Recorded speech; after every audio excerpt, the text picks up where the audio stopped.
Tidzanena bwanji kuti tikolokoma pamene kuli nkhondo anthu alikufa. Kuli dziko mwamba kulibe zonsezi, tingokhulupirira mwa Yesu. Tendere osalekeka uli mwa Yesu waofunayo.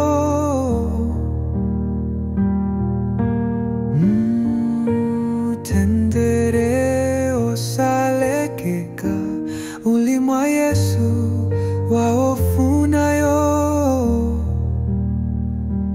Tingokhulupirira mwa Yesu.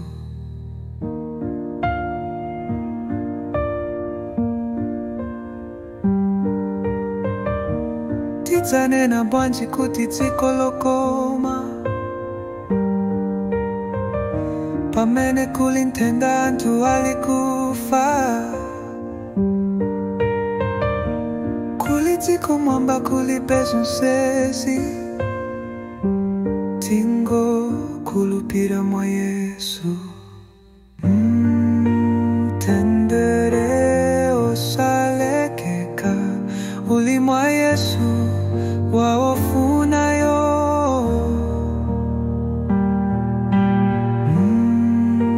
Tendere osalekeka uli mwa Yesu waofunayo.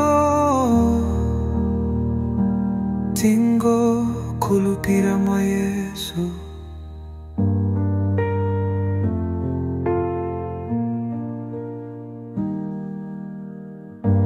Tidzanena bwanji kuti tikolokoma pamene kuli chidani chopanda chifukwa. Kuli dziko mwamba kulibe zonsezi, tingokhulupirira mwa Yesu. Tendere osalekeka uli mwa Yesu waofunayo.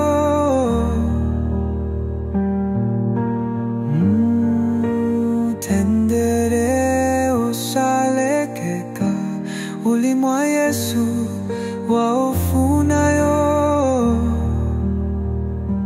Tingokhulupirira mwa Yesu.